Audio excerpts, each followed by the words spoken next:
Stand up.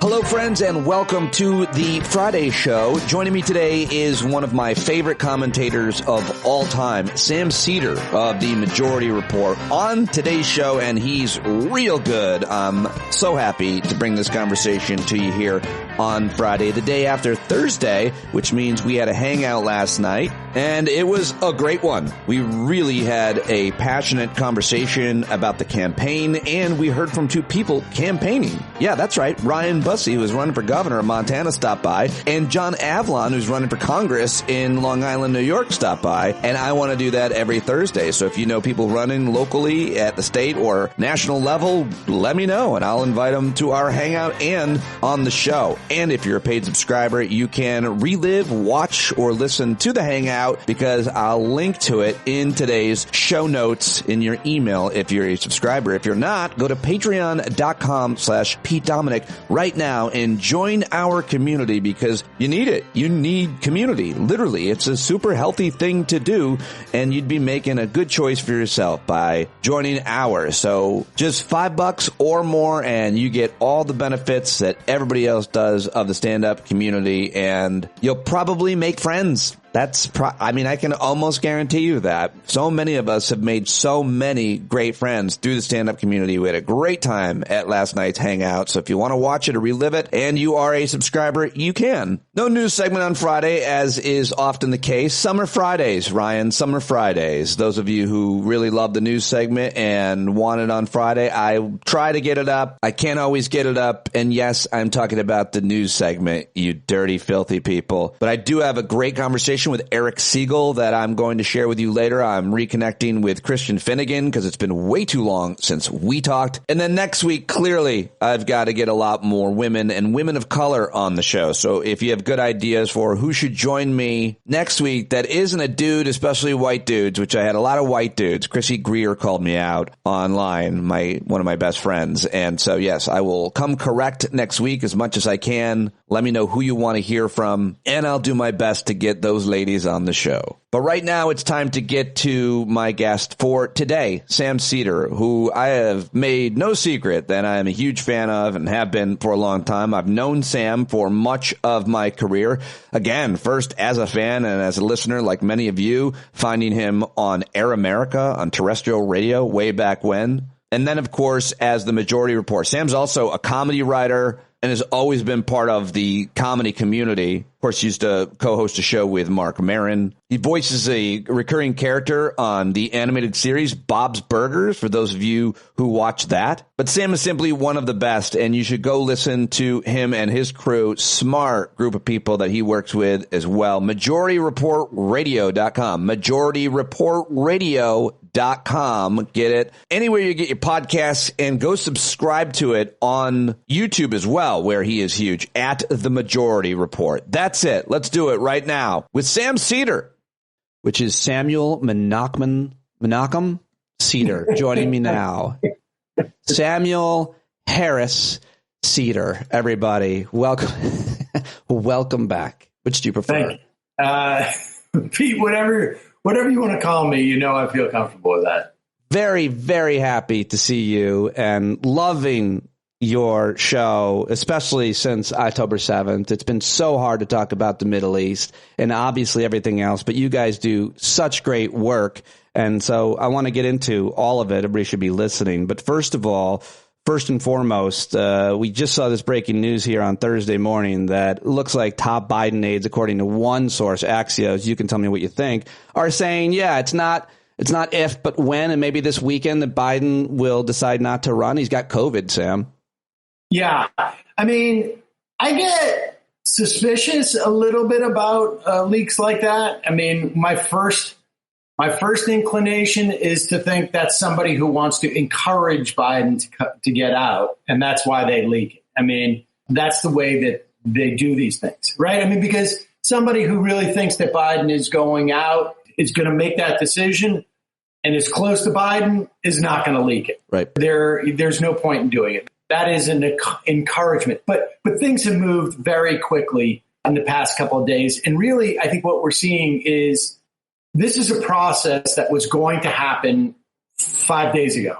Schumer was in Delaware on Saturday. That's when he spoke to Biden. I think were it not for the assassination attempt, it's been quite a week. Were it not for the assassination attempt, I think Schiff may have made his announcement or have done that on Sunday or Monday at the latest. And then the process has already been mapped out for them. Schiff goes out and does it. He's a member of the House leadership. Once he says that, that's basically an indication to Biden and his people, we're about to go public, because there's no way Adam Schiff is going to be the only person who does that, right? Like, he's doing this in concert with other people. If I'm Adam Schiff, I'm not doing this unless everybody agrees that if need be, everybody's going to come out and do it, because you don't want to be the only person who has publicly called for Biden to sit down, to step aside, and Biden doesn't step aside. You're out on a limb by yourself. Yeah. So then we saw the series of leaks, that sort of the cascading thing. Schumer had said this to him. Pelosi had said this to him. And then was it Geffen said, no money from Hollywood and so on. And then we get to here. So, I mean, I think it's possible, speaking Thursday morning, that by, Monday we get an announcement. It's also possible that he doesn't decide, but I think it seems like it's headed in that direction. Are you surprised we haven't heard from the guy who's actually running the country all this time, Barack Obama, on Joe Biden's future? I think we did a little bit when it was leaked that Clooney had bounced his piece off of Obama. And I think Obama's not going to say anything publicly. He would be the last person probably in that process to come out and say it. I'm not saying he wouldn't, but I'm saying he would be the last. And so this is the process that's happening. So here at Stand Up, as you know, we, quote, get ahead of the news. We don't. I just came up with that. But let's get ahead of the news. Did you see a bump? Did you see a bump in your numbers? Yeah, there's a lot of algorithms just went crazy on my numbers. Here at Stand Up, we try to get ahead of the news for you. Sounds like somebody should be using that phrase. It's not me, but I do want to ask the kind of obvious, which is, and I saw you tweet something like this, and you've been talking about it, obviously. It can only be Kamala. Is that your opinion? Because if it's not the Vice President Kamala Harris, it tears apart the fragile coalition that is the Democratic Party, the progressive movement. Am I stating your opinion? Let me first say this. Tomorrow's news today. Where we get ahead of it. There's something that doesn't work with the we get ahead of it. We tell you. It sounds weird. I know. I get what you're saying, but I think it's tomorrow news today. You don't need to junk it up. Yeah, my feeling is that, look, none of this is optimal. None of this is optimal. And everybody was hoping that after the State of the Union, I felt like Biden had put to bed the questions of his age, mental capacity. And those are different things, but people combine them fairly or unfairly. And then, I think everybody was sort of staying calm with the 2-point lead that Trump seemed to maintain, 2 or 3, and depending on what swing state. And the whole strategy that we were told that the campaign had was, we're going to push up the debate, and it's basically like Trump's reintroduction to the country, where everybody remembers, like, oh God, what an a-hole he is, and they're going to make this a referendum on Trump. And it didn't work. It suddenly became more of a referendum on Biden. Right. And so I think there are flaws with all the potential candidates and downsides of all of them. But if the argument is that a generic Democrat is going to do better than Biden, I don't see that there's like a marginal difference between these candidates. And I'm not talking from an ideological perspective. I'm talking strictly as a running thing. Outcomes. And, people have already voted for the Biden-Harris ticket. And implicit in that is that we accept the idea that if Biden can't do it, Harris will be the president or theoretically, possibly the nominee. I mean, and I think if Biden steps down, it's because he's acknowledging I can't do it, and maybe he's convinced of that, or maybe he feels like he has no other choice. But that's like the definition of what I can't do in politics is what the broader context is allowing me to do. So I think she is the most small d Democratic choice, and I also think it's the least complicated one. Like, we got to get to this. As in the people who don't want Donald Trump to be president, need to get to this. Would she be my first choice in a complete vacuum? I don't know. I mean, to be honest with you, I'm not sure. But 3.5 months out from the election and where we're at, I think she is the best choice in terms of like being able to get the job done, which is defeating Donald Trump. Well, continued in that theme, by the way, when you said small d, I thought you said DEI because Kamala Harris is a DEI vice president. So is the Secret Service, the head of Secret Service, because she's a woman. She's a DEI, even though she was in the Secret Service for 27 years. And everybody else who's not a white person seems to be DEI, I think. Not a white male. I mean, we have the same problem. We have the same problem with the DEI pilots of airlines who are allowing their doors to fall off and their wheels to fall off. Yes, you see a lot of that. No, but this is there is. It's my way of bringing up that she's a black woman. What do you think about that? Can a woman get elected? No, but I think that is a really salient point because I read about a week or two ago Ryan Graham interviewed a big fundraiser bundler who's in the sort of that LinkedIn guides, I can't remember to read, whatever it is, network of donors. And he was arguing why Biden can't go out and why Harris can't be the nominee. And there's a lot of people who are convinced that there's and look, we're talking about a couple 100,000 people max, right, in this election. Out of 160 million or 50 million that may vote, we're talking about a couple 100,000 people that are going to swing the election in terms of the Electoral College. And there's a fear that a black woman, maybe any woman is going to be a liability with, various demographics. And I think that is not an unfounded fear. I think, misogyny in particular is people are much more comfortable acting on misogyny. Oh, yeah. It's much more acceptable.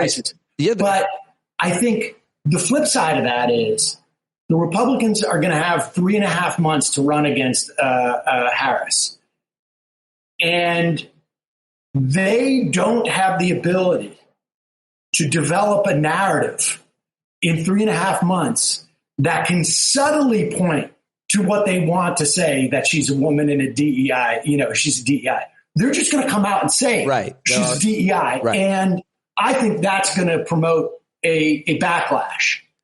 I mean, this is all, punditry BS. It is. But that is my sense, though, is that like they can't help but to expose themselves. Yeah. If they had a year and a half, they'd go through 2-3 months where all their people are saying DEI candidate, then they'd go like, keep it down. We got to come up with another narrative. She's unqualified. I mean, that's what they're going to say. They're going to say she's unqualified, but that's a hard argument to make. She's been VP for 3 years. So, and they're going to bring up like, she's unqualified. She slept with, the mayor of San Francisco 30 years ago. And that's how she got her to, honestly, this is what you're going to hear. I know, but it's Harris. Yeah. And it's going to, when you have Dobbs and all these other things lined up and Donald Trump, That is not that. I don't think that's going to be as effective as it would have been in a different context. We are talking to Samuel Clemens Seder, of course, the host of the Majority Report. You really got excited when you saw that. Did you go to Wikipedia and you saw my middle name? I didn't actually. I really still don't know it. At some point, you'll either decide to tell me or you'll tell people. Oh, I'll tell you what it is right now. But I thought you were. It's Lincoln. Ooh, wow. Cool. That's pretty cool, I think. Samuel Lincoln Seder. Wow. Sounds like a super old person, even as a yeah. Well, that's why I thought you were mocking me for like Harris. Like you were doing all these. No, I don't know. Like, just before you came on, I just started saying your name, and for some reason I didn't know your middle name, so I just had fun with first Jewish ones, and then just Sam Harris, and then now it's it's killing. So let me just ask you, Sam Harris part. I just picked that up. So I feel like nobody's done a better kind of quick deep dive analysis on the threat that is JD Vance than you did on the Majority Report 2 days ago. But you're also one of the foremost really experts on libertarianism, debating them your entire career in epic debates that everybody should go down the rabbit hole and just search Sam Seder libertarian, and then you can thank me later. But JD Vance, Peter Thiel, libertarianism, this whole thing is super important. Tell us why it's so dangerous that JD Vance and Peter Thiel have such a good relationship. I thought it was going to be JD Vance a month ago. I think I called it because Donald Trump needed money. Like, he couldn't, there's nobody out there who's going to deliver the God Squad vote like Mike Pence did. And he, in many respects, doesn't need Mike Pence anymore to deliver those people. They're all in on Trump. And so the one thing that Trump needed was money. And JD Vance, when he was in law school, Peter Thiel came and spoke at Yale Law, and he went up and that's when he started working for him. I mean, so his entire professional career has been working for Peter Thiel in one fashion or another. This is his mentor. Peter Thiel, in addition to being a billionaire, in fact, tonight, Hulk Hogan is speaking at the RNC. Oh. And people will remember that Peter Thiel bankrolled Hulk Hogan's lawsuit that killed Gawker because Gawker had leaked that Peter Thiel was gay. And Peter Thiel, his ideology, this is a guy who has said the problem with democracy is that it ultimately leads to socialism, because if you allow people to have a say in their society, they're going to try and redistribute money. And that's why he also has an issue with women voting. I mean, these are explicit things that he said. He is a Straussian.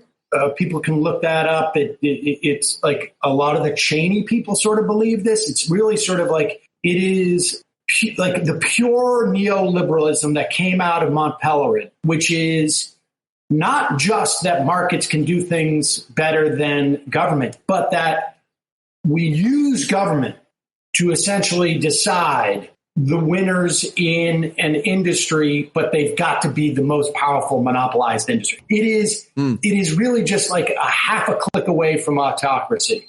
It's this sort of intellectual underpinnings of an autocracy. And Leo Strauss. Yes. And Thiel and JD Vance are good buddies with this guy, Curtis Yarvin. People can look up this guy. And these are people who basically spend their time developing philosophical basis for authoritarianism and oligarchy. So it's not just a question of we want the power. It's we have an entire philosophical worldview that justifies our taking power. Back in the day, the king would say, well, God has appointed. And that's basically, you can get away with that. Like, oh, okay, well, if God's appointed you, God's appointed you. These guys realize, like, okay, we're not going to argue that God's appointed us. We're going to argue that it's better for society to have essentially a dictatorial cadre of people who are at the top. And Vance, on top of this, is also a fundamentalist Catholic. He's a convert.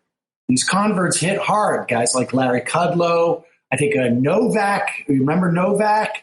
Robert Novak, the Opus Dei type of Catholics. My friend Steve Bannon, I feel like, is... Bannon is also this, and Bannon also subscribes to this whole sort of worldview. Yeah. And I will tell you this, I think that, do you remember when Bannon once said, like maybe it was a couple of years ago, Donald Trump is not the movement.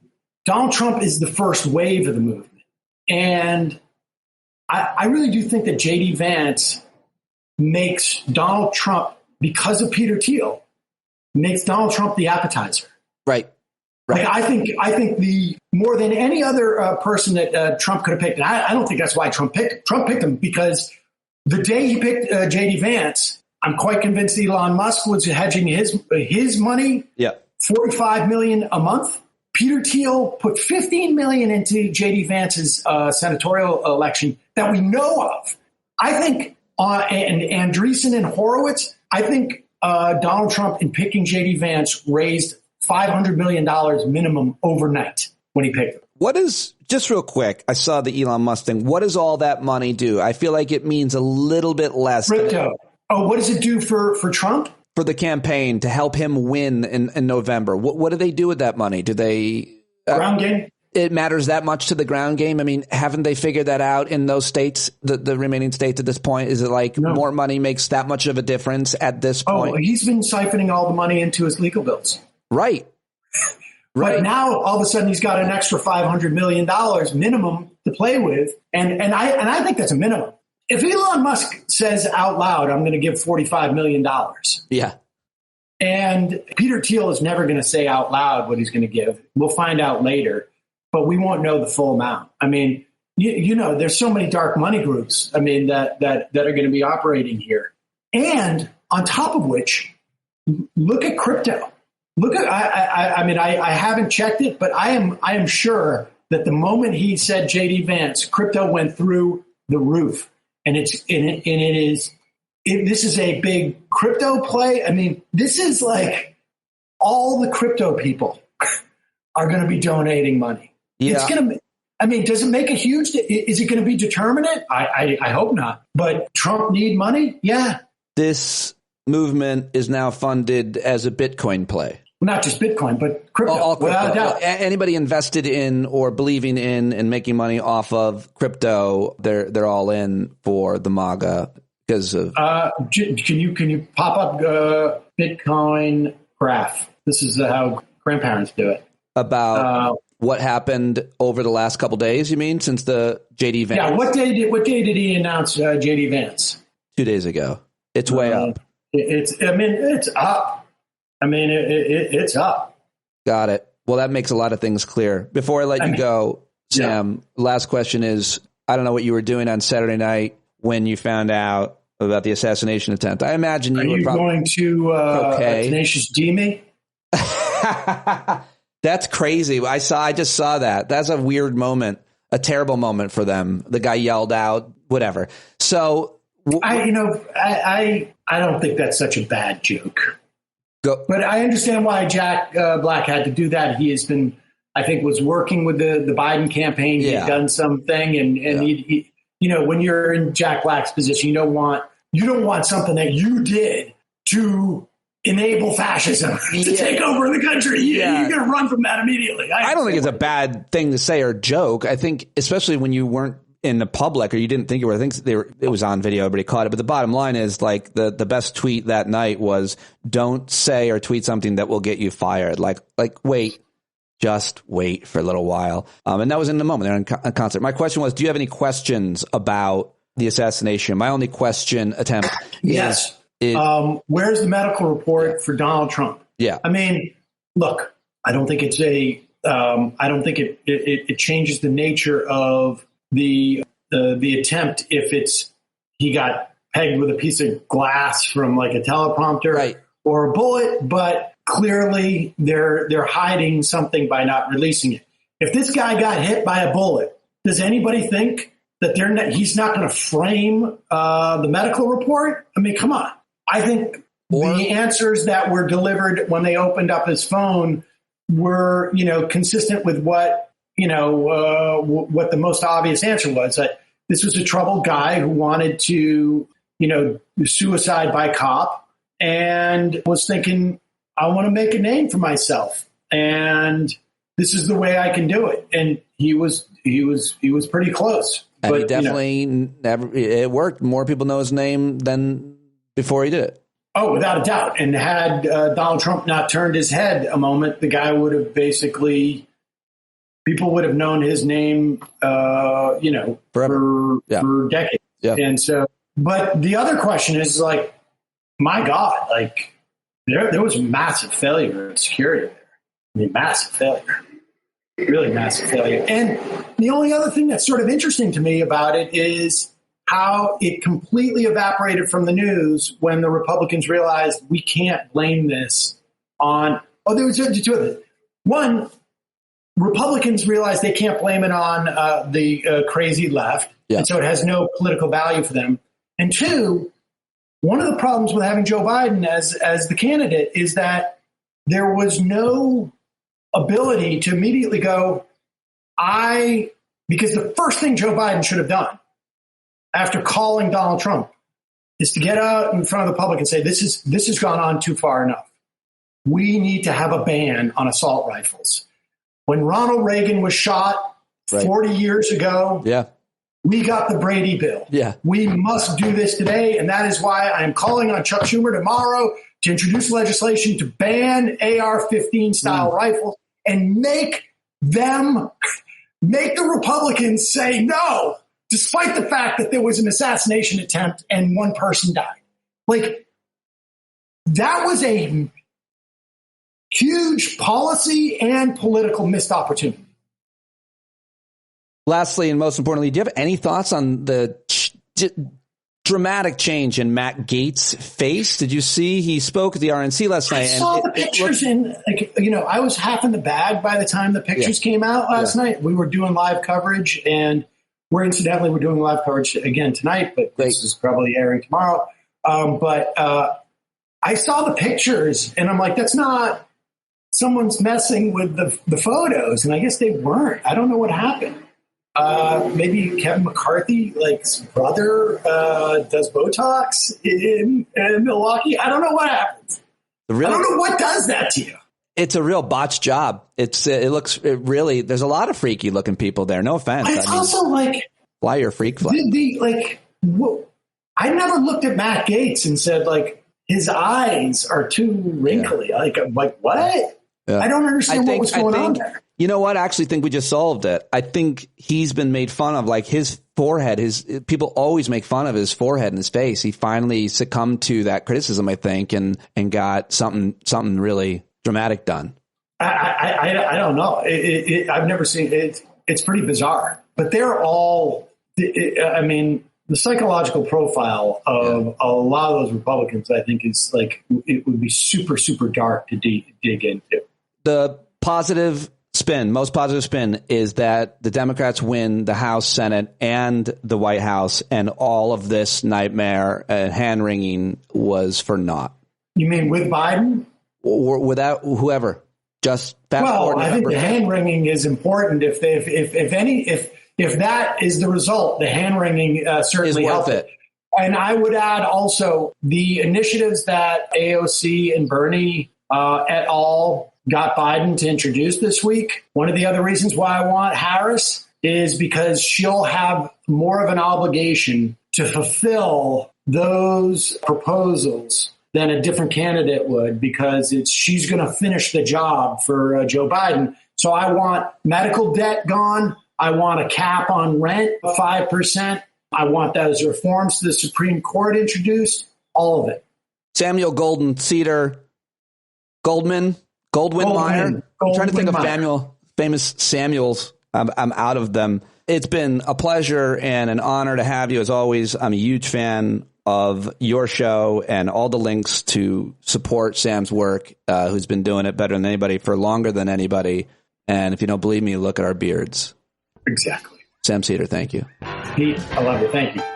Yeah. How great is that? I'm such a big fan. I hope you appreciated Sam's commentary on Stand Up today, and you can find it at The Majority Report on YouTube and anywhere you get your podcast. Simply one of the best and one of the funniest and smartest and such moral clarity. And I really appreciate him sticking with me for so long. He's been very supportive, always joins me when I ask. I try not to take advantage of it. He's a busy, very high in demand guy, so I'm always psyched when he joins me, and hopefully it's a tribute to me and the show and our community. So go thank him for joining us at Sam Seder, on the Twitter and anywhere else. Go let him know that you heard him here, because that's of great value, as is your review on iTunes and Spotify. If you've done one, go do the other, and subscription on YouTube where you can listen to the show anytime you want. That's all I've got for you today. I'll be back later with Professor Eric Siegel. Christian Finnegan should probably also drop over the weekend, and then I will hopefully get a whole bunch of smart ladies on the show next week. Let me know who you want to hear. Maybe it's you. All right, that's it. I'm out. I'll talk to you later. Bye-bye. Happy Friday. That's right.